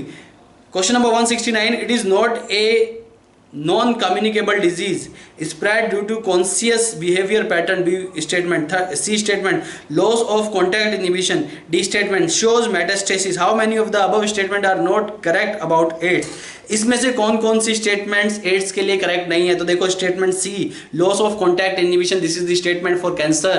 कैंसर में कॉन्टैक्ट इनहिबिशन की सेल्स की प्रॉपर्टी लॉस हो जाती है। डी ऑप्शन देखिए, शोज मेटास्टेसिस, मेटास्टेसिस भी कैंसर की प्रॉपर्टी है। तो ये दो लास्ट की जो सी और डी वाली प्रॉपर्टी है एड्स के लिए नहीं है, लेकिन ए और बी दोनों एड्स की प्रॉपर्टी हैं। तो यहाँ पे two will be the answer, यानी कि second option will be the correct in question number 169। Question number 170 पे आ जाइए भाई। 170 में दिया है, a pathogen of several dicot plants which is able to deliver a piece of DNA known as T DNA to transform normal plant cell into a tumour. भाई, normal plant cells को tumour में इंड्यूस कर देता है T-DNA, right. ये T-DNA किसके पास है आपको बता देना है। ये बायोटेक्नोलॉजी का क्वेश्चन है, प्रिंसिपल एंड प्रोसेस का, राइट। तो इसमें आएगा एग्रोबैक्टीरियम ट्यूमिफेशियन, ऐसा बैक्टीरिया जिसके पास टीडीएनए है। एग्रोबैक्टीरियम ट्यूमिफेशियंस को नेचुरल प्लांट इंजीनियर भी कहा जाता है, टीआई प्लाज्मिड को। और ये टीआई प्लाज्मिड किसके पास है दोस्त? ये टीआई प्लाज्मिड है एग्रोबैक्टीरियम ट्यूमिफेशियंस के पास। तो क्वेश्चन नंबर 170 का option fourth will be the correct option. Question number 171 पे आ जाइए। Main objective of production of use of herbicide resistant GM crops is to, भाई यहाँ पे बोला है main objective of production use of herbicides. अब हर्बिसाइड्स का इस्तेमाल कर रहे हैं, इसका मेन ऑब्जेक्टिव बता दो। इसका मेन ऑब्जेक्टिव है option number fourth, statement number fourth को ध्यान से देखिए, eliminate weeds from the field without the use of manual labour.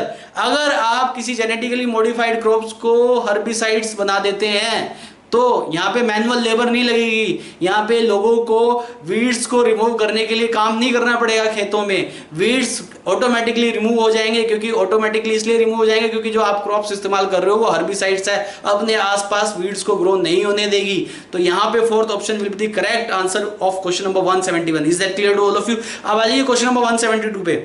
Which of the following hormone is responsible only for the development of mammary lobes? Mammary lobes को development कराता है progesterone. Progesterone की help से, भाई progesterone का secretion pregnancy के time पे ज्यादा बढ़ता है। वैसे तो प्रोजेस्टेरोन का सिक्रेशन नॉर्मल भी निकलता है होता है, लेकिन प्रोजेस्टेरोन जो है वो मेंटेन रहता है कॉन्स्टेंटली प्रेगनेंसी के टाइम पे, इसलिए प्रेगनेंसी के टाइम पे फीमेल में मेमोरी लोब्स बनती है। तो correct answer will be the progesterone. Oestrogen का ये काम नहीं है, प्रोलैक्टिन का ये काम नहीं है, ऑक्सीटोसिन का भी ये काम नहीं है। तो काम किसका है? प्रोजेस्टेरोन का काम है। ये किसका काम है जी? प्रोजेस्टेरोन का काम है। क्वेश्चन नंबर 172 का second option will be the correct. Question number 173 देखिए, inbreeding depression arises due to, inbreeding depression किस वजह से अराइज होता है? होमोजाइगोसिटी डेवलप हो जाती है, कंटिन्यूअसली सेल्फिंग होती रहती है। सेल्फिंग मतलब जैसे कि प्लांट्स में सेल्फ पॉलिनेशन होता रहेगा, या फिर एनिमल्स में सेम ब्रीड में कंटिन्यूअसली रिप्रोडक्शन चल रहा है, तो उससे क्या होगा? जो हार्मफुल रिसेसिव जीन होते हैं, जो harmful recessive gene heterozygous condition में पड़े होते हैं, वो इनब्रीडिंग की वजह से होमोजाइगस कंडीशन में आ जाते हैं। और होमोजाइगसिटी की वजह से क्या होगा? हार्मफुल जीन भी एक्सपोज हो सकते हैं अगर वो हार्मफुल जीन रिसेसिव हुए। सेल्फिंग करने से रिसेसिव जीन का एक्सप्रेशन हो जाता है, क्योंकि होमोजाइगोसिटी डेवलप हो जाती है, और वो होमोजाइगोसिटी वो रिसेसिवनेस किसी हार्मफुल जीन की भी हो सकती है। तो इनब्रीडिंग डिप्रेशन का मतलब यही है। क्वेश्चन नंबर 173 का 2 option will be the correct option. Question number 174 देखिए जी, which of the following statement is correct regarding ECG? ECG के भाई यहाँ पे चारों स्टेटमेंट पढ़ लीजिए। फर्स्ट सेकंड स्टेटमेंट गलत है जी, फोर्थ भी गलत है, थर्ड स्टेटमेंट को ध्यान से देखिए। टी वेव वेंट्रिकुलर रिपोलराइजेशन को बिल्कुल सही है। आपने पढ़ा होगा एनसीईआरटी में एक लाइन में कि T wave indicate the end of systole. End of systole मतलब रिपोलराइजेशन ऑफ वेंट्रिकल, मतलब रिपोलराइजेशन ऑफ वेंट्रिकल। तो टी वेव इंडिकेट करती है वेंट्रिकुलर रिपोलराइजेशन की। क्वेश्चन नंबर 175 पे आ जाइए, what is the reproductive strategy adopted by bamboo to maximize its fitness?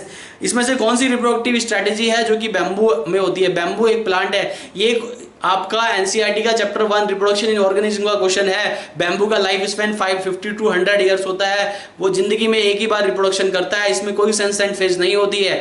Reproduction करने के बाद ये लार्ज अमाउंट में फ्लावर प्रोड्यूस करता है, फिर लार्ज अमाउंट में फ्रूट प्रोड्यूस करता है, उसके बाद ये चल बसता है, उसके बाद ये मर जाता है। Is that clear? तो रिप्रोडक्टिव एज के बाद यहाँ पे कोई सेंसेंट फेज नहीं होती बम्बू में। So the correct answer will be breed only once in a lifetime. मैंने बोला ना, एक ही बार वो पैदा करेगा, एक ही बार उसमें रिप्रोडक्शन होगा, रिप्रोडक्शन करने के बाद अगर वो मर जाएगा तो दोबारा रिप्रोडक्शन कैसे करेगा भाई? नहीं कर पाएगा। तो यहाँ पे 175 का second option will be the correct answer. Question number 176 पे आ जाइए। Which statement is wrong about human embryology? इसमें से कौन सी स्टेटमेंट ह्यूमन एम्ब्रियोलॉजी के लिए रॉन्ग है? देखो भाई, first statement, third statement, fourth statement, ये तीनों स्टेटमेंट राइट है, लेकिन सेकंड स्टेटमेंट को ध्यान दीजिए। इंप्लांटेशन अकर्स इन गैस्ट्रोलाइज स्टेज, बिल्कुल गलत है, सरासर गलत है ये स्टेटमेंट। क्यों गलत है ये? क्योंकि इंप्लांटेशन ब्लास्टोसिस्ट स्टेज में होता है, गैस्ट्रुलेशन स्टेज में नहीं होता। गैस्ट्रुलेशन स्टेज में, गैस्ट्रोलाइज स्टेज में जर्म लेयर्स की फॉर्मेशन होती है, और गैस्ट्रोलाइज स्टेज में इंप्लांटेशन नहीं होता। गैस्ट्रुलेशन जो स्टेज आती है, गैस्ट्रोलाइज स्टेज जो है वो ब्लास्टोसिस्ट के बाद डेवलप होती है। तो इंप्लांटेशन जो होता है वो ब्लास्टोसिस्ट वाली स्टेज में होता है जी। इंप्लांटेशन किस में डेवलप होता है? ब्लास्टोसिस्ट वाली स्टेज में होता है। मेरा क्वेश्चन पेपर नीचे गिर गया, उठा लेता हूं एक सेकंड में। ये लो जी, उठा लिया मैंने। क्वेश्चन नंबर 177 पे आइए। अब 176 हमने बता दिया आपको, option second will be the correct. The sporozoites that cause infection when a female Anopheles mosquito bites a human being are formed in। भाई आपको पता होगा, आपने मलेरियल साइकिल को अच्छे से देखा होगा। ह्यूमन हेल्थ एंड डिजीज में मलेरियल साइकिल का एक डायग्राम दिया है। तो स्पोरोजोइट्स जो स्टेज होती है मलेरियल पैरासाइट की, प्लाज्मोडियम की जो स्पोरोजोइट स्टेज होती है, प्लाज्मोडियम की जो स्टेज होती है वो स्पोरोजोइट्स होती है। वो कहाँ पे होती है? सलाइवरी ग्लैंड में डेवलप होती है, मॉस्किटो की, फीमेल एनोफिलीज की। और वहीं सलाइवरी ग्लैंड से वो स्पोरोजोइट्स को किसी भी नॉर्मल पर्सन की बॉडी में जब इंजेक्ट कर देगा तो उसको भी मलेरिया हो जाएगा। आर यू गेटिंग और नॉट? तो यहाँ पे इस हिसाब से जो ऑप्शन हमारा यही पूछा, इसने कहाँ पे होता है भाई? स्पोरोजोइट्स कहाँ बनते हैं? सलाइवरी ग्लैंड ऑफ मॉस्किटो में बनते हैं। 177 का third option will be the correct. अब आ जाइए क्वेश्चन नंबर 178 पे। Which hormone is produce in women only during pregnancy? सिर्फ प्रेगनेंसी के दौरान वो वुमेन में हार्मोन बनता है। देखो यहाँ पे हमारे 4 हार्मोन दिए हैं। एस्ट्रोजन, प्रोजेस्टेरोन पहले भी बनता है, बाद में भी बनता है। HCG is the only hormone which produced during the pregnancy time। HCG की फुल फॉर्म है ह्यूमन कोरियोनिक गोनाडोट्रोपिन हार्मोन। और ये जो HCG हार्मोन होता है जब फीमेल प्रेग्नेंट होती है तभी बनता है दोस्त, तभी बनेगा HCG। इसलिए HCG के लिए मार्केट में, HCG को डिटरमाइन करने के लिए मार्केट में मेडिकल स्टोर पे एक किट भी आती है जिसको आप प्रेगा न्यूज प्रेगनेंसी किट बोल देते हैं। और उस किट से आप क्या करते हैं? HCG को कंफर्म करते हैं कि HCG है या नहीं है। और अगर HCG, और ये HCG क्यों, कहाँ कंफर्म करते हैं इस HCG को? फीमेल के यूरिन में, क्योंकि फीमेल के यूरिन में HCG आ जाता है। और ये HCG प्लेसेंटा बनाती है, और प्लेसेंटा सिर्फ प्रेगनेंसी के दौरान ही बनती है। तो HCG को डिटरमाइन करके आप प्रेगनेंसी को भी कंफर्म कर सकते हैं। इसको आप ग्रेविडेक्स टेस्ट भी कहते हैं। क्या कहते हैं इसको आप? Gravindex test. Is that clear to all of you? तो यहां पे HCG will be the right answer, यानी कि ऑप्शन नंबर 3 जो है क्वेश्चन नंबर 178 का बिल्कुल राइट है। क्वेश्चन नंबर 179 देखिए। Dragonflies are used to get rid of. भाई ड्रैगन फ्लाई देखे होंगे आपने, ड्रैगन फ्लाइज जिसको हम आम भाषा में हेलीकॉप्टर भी बोल देते हैं। हेलीकॉप्टर वो रियल वाला हेलीकॉप्टर नहीं, एक इंसेक्ट होता है वो हेलीकॉप्टर की तरह उड़ता है, लंबे से विंग होते हैं। ड्रैगन फ्लाई जो होता है वो मॉस्किटो से गेट रिड ऑफ कर देता है आप लोगों को। जहां पे मच्छर पैदा हो रहे हैं और वहां पे ड्रैगन फ्लाई आ जाए तो मच्छर भाग जाएंगे। क्यों भाग नहीं जाएगा? मच्छर को ये खा जाएगा। ड्रैगन फ्लाई जो है वो ईट द मॉस्किटो, वो मॉस्किटो को ईट कर जाएगा। अगर ड्रैगन फ्लाई मॉस्किटो को ईट कर जाएगा तो क्या होगा? You will get rid of mosquito, mosquito नहीं होंगे, मच्छर नहीं काटेंगे। तो 179 का option second will be the correct answer. इसके बाद क्वेश्चन नंबर 180 पे आ जाइए। लास्ट क्वेश्चन है इस FST का, देखिए ध्यान दीजिए। In citrus and mango polyembryony is due to citrus और मैंगो में पॉलीएम्ब्रियोनी डेवलप होती है एडवेंटिव एम्ब्रियोनी की वजह से, यानी कि यहाँ पे production of additional embryo by nucellus. इसमें न्यूसिलस से एडिशनल एम्ब्रियोज बन जाते हैं। Is that clear to all of you? अगर न्यूसिलस से एडिशनल एम्ब्रियो बन जाएंगे तो एडवेंटिव पॉलीएम्ब्रियोनी हो जाएगा। सिट्रस मैंगो में पॉलीएम्ब्रियोनी देखी जाती है due to production of multiple embryos from the nucellus. इसी के साथ ही हमारा क्वेश्चन पेपर भी खत्म हुआ और FST 17 भी कंप्लीट हो गया। इसके बाद जो नेक्स्ट FST है I will discuss by the next time. तब तक के लिए thank you very much. Bye bye. Take care.